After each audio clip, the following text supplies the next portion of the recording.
Hi, I'm Conneaut YouTube television volunteer Martha Sorohan, bringing you Conneaut's hometown happenings for this cold and snowy week starting January 27th, 2026.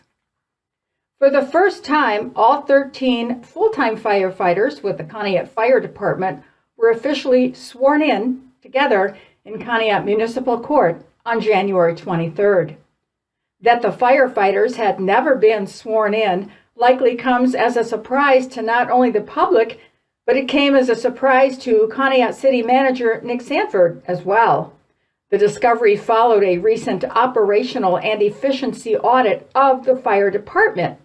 Nothing was amiss, but the Conneaut Fire Department had never required its firefighters to be sworn in.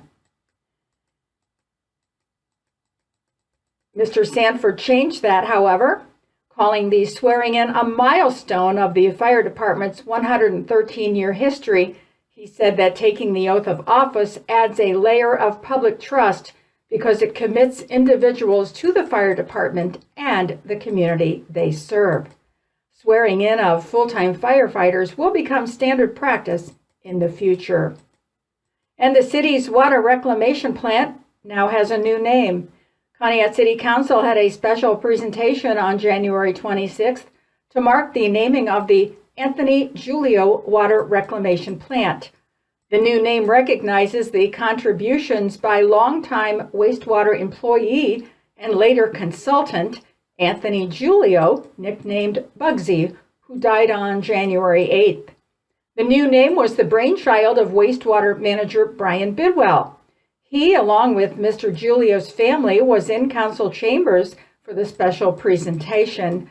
Thank you for sharing Bugsy with us, the city manager said. Also on January 26th, Conneaut City Manager praised the city's public works crews after the latest winter storm dumped snow and chilly temperatures on the city over the weekend, and not a single resident phoned in a complaint about the roads. Mr. Sanford is not sure storm-related expenses can be recouped from the state this time, but he has been tracking overtime nonetheless. In other city council news, water bills will be going up on average $10 a month. The city is adding a meter charge to bring in revenue to replace water meters. The meters have a shelf life of about 10 years, and Conneauts were installed about 15 years ago. There has also been a 7-day delay in delivering the latest water bills, but this one is on the Postal Service. It now requires all mail to be sent from Conneaut to Cleveland for sorting before being sent back to Conneaut. Also a little late is the 2026 Conneaut Rescue Squad membership drive. It's now underway, but residents are assured that the 2025 memberships are being carried over until renewal materials are distributed. And the ambulance ordered by the Conneaut Fire Department back in 2023 is scheduled to be delivered in August. 3-year lead times are now par for the course when it comes to ambulances as well as fire trucks. But according to the city manager, one good thing is that the cost of the vehicle does not jump once the order is placed, and the cost of the latest vehicles has doubled in the past 3 years. Mr. Sanford said the city just finished paying off its newest fire truck, which was purchased in 2015. And the Route 7 I-90 intersection remains on City Council's radar. The Ohio Department of Transportation has promised to install signalization at both east and west exit ramps of I-90 in its 2027 urban paving projects. But due to the safety challenges at that intersection, the city has requested permission for temporary signalization and a lowering of the speed limit along Route 7, which is a state highway, and the city is waiting for a response. Conneaut City Council will meet in work session at 5:30 p.m. Monday, February 2nd, and regular session, which will be live on YouTube, at 6 p.m. February 9th. Council's quarterly meeting with the Conneaut Area City Schools Board of Education is 5 p.m. Monday, February 2nd in council chambers, and all meetings are open to the public. Conneaut Area City Schools has received a $14,500 school bus safety grant from the state. It follows a recommendation from the Ohio Department of Education's School Bus Safety Working Group to improve school bus safety features. About half of the state's 600-plus school districts received these awards, including 6 of Ashtabula County's public school districts, but excluding Ashtabula area city schools. Conneaut Schools Superintendent Lori Riley said the funding will upgrade internal bus cameras and external stop arm cameras, with internal cameras a priority. She hinted that more safety efforts in the works will be funded by the school district. In other Conneaut school news, Conneaut's Addison Kennedy received a $1,000 cross-country scholarship from the Ashtabula County Distance Runners Club at its annual banquet last week.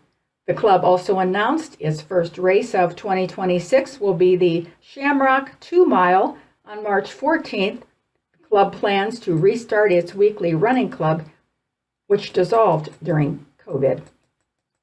And Conneaut Township Park Board, at its February 11th meeting, expects to take a significant step toward creating a new water trail on the Conneaut Creek. The park received a $187,000 grant from the Ohio Department of Development to create a kayak and canoe entry on the creek at Farnham Park, south of the city off Center Road.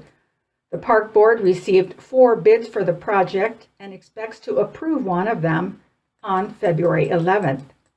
Grant terms stipulate that the project must be finished this year, so as soon as weather permits, the project will create a sloping gravel path from Center Road to the creek, widen the road to accommodate parking, and put up barriers to keep vehicles off the path.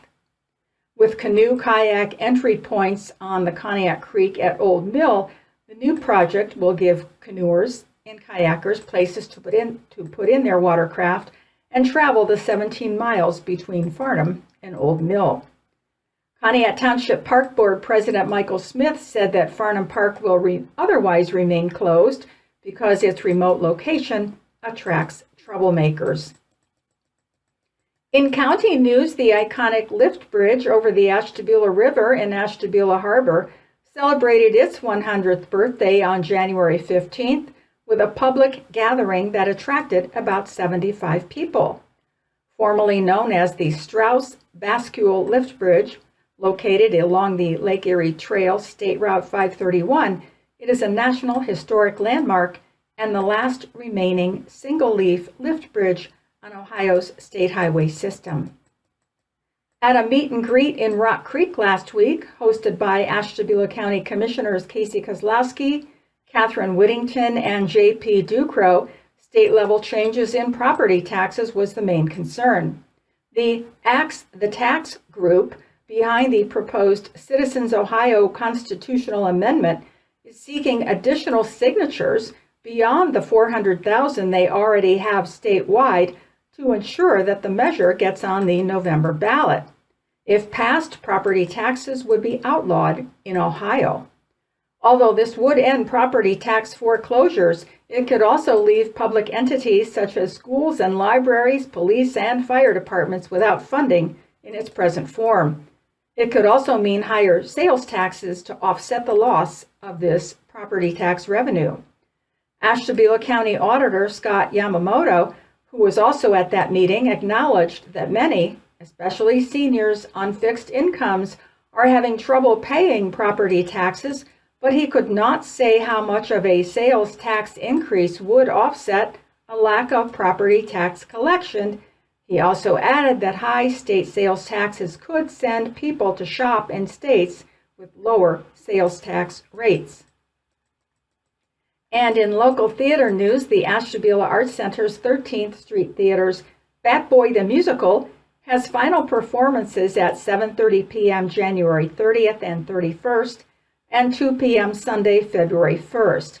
Audiences have a unique experience watching from seats around the actors, which include Henry Lebzelter in the leading role. Conneaut's Steve Rhodes is directing the Ashtabula Art Center's classic comedy Arsenic and Old Lace on stage the weekends of February 13th and 20th. And closer to home, Arlene's Broadway in Buffalo 2026 season opens with the musical Gilligan's Island on March 15th. Audition information is coming soon. The Lakeside Society for the Performing Arts on February 8th will present Love in Bloom, a free concert by the Cleveland Chamber Choir with local singers, including the Ashtabula County 2026 High School Honors Choir, led by Natalie Maloro, and Conneaut's Austin Blair, and the Ashtabula County Choral Music Society Chorale. The event is 5 p.m. at Bethany Lutheran Church in Ashtabula Harbor. It follows identical concerts February 6th at the United Church of Christ in Kent and February 7th at Trinity Cathedral in downtown Cleveland. In library news, Conneaut Public Library will host a virtual conversation at 7 p.m. Wednesday, January 28th with Liz Moore, author of 2024 New York Times bestselling mystery, The God of the Woods. Registration is required. Conneaut Public Library's Cookbook Club will gather at 1 p.m. Friday, February 6th with a Super Bowl theme. Make a favorite soup and bring it and the recipe to the class. Registration is recommended. Winter story time for preschoolers begins the next 8-week session on February 3rd at the Conneaut Public Library. It includes a family story time at 4:30 p.m. Wednesdays. Registration is required. And Conneaut Public Library is hosting a Check It Together session, 10 a.m. to 1 p.m. Tuesday, February 10th, sponsored by the Cleveland Clinic Cancer Center. It will offer preventive screening services. Financial aid is available for procedures not covered by insurance. Registration is required. Call 216-444-7505. Kingsville Public Library's Cabin Fever Crafts continues at 2 and 6 p.m. Wednesdays with weekly projects listed on the library's Facebook page. The February 4th craft is Decoupage Heart.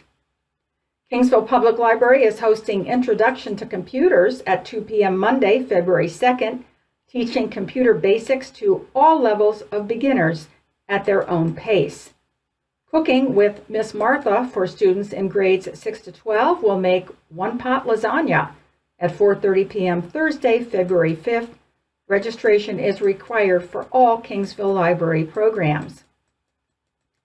The Conneaut Arts Center will present Dixon's Violin Live at 6:50 p.m. Friday, February 6th. Renowned visionary violinist Dixon uses a 5-string electric violin to create a live one-man symphony. Tickets are $32.50. The Conneaut Arts Center is offering free 30-minute ukulele lessons for all ages on Tuesdays with Greg Wonderly, and a ukulele is provided. Early bird tickets are on sale through January 31st for the Conneaut Arts Center's annual Let's Whine About Art. This is a silent auction. It's the Arts Center's biggest fundraiser of the year. It's on Saturday evening, February 21st, with live music, Buccia's wine, hors d'oeuvres, live and silent auctions of local artwork.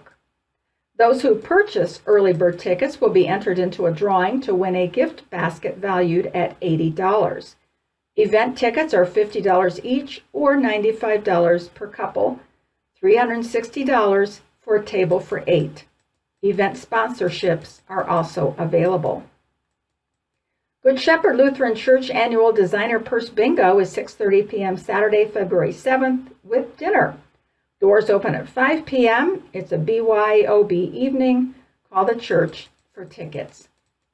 Kingsville Presbyterian Church monthly soup lunch with vegetable beef or ham and bean soup is 11 a.m. to 12:30 p.m. Friday, February 13th at the Church Fellowship Hall, 3049 West Main Road. The donation-only lunch includes ham salad sandwich, cookies, and cake. Free bag lunches may be picked up 11 a.m. to 12:30 p.m. Saturdays at Good Shepherd Lutheran Church, West Portico at Grove Street and Lake Road. Tuesday evening bingo is 6 p.m. at the Conneaut Human Resources Center on Mill Street.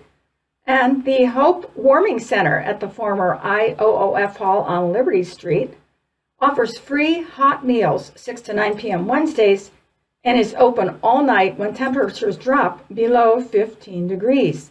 The center obviously has been very busy and volunteers are needed. And this week's last but not least, Lake Point Rehabilitation Center on Parish Road is requesting Valentines, handmade or store-bought, to spread some joy among its residents. Cards should be dropped off or mailed to 22 Parish Road by Friday, February 6th. Until next week, from Ohio's snowy and sharpest corner, I'm Conneaut Access Television YouTube channel volunteer Martha Sorohan saying so long.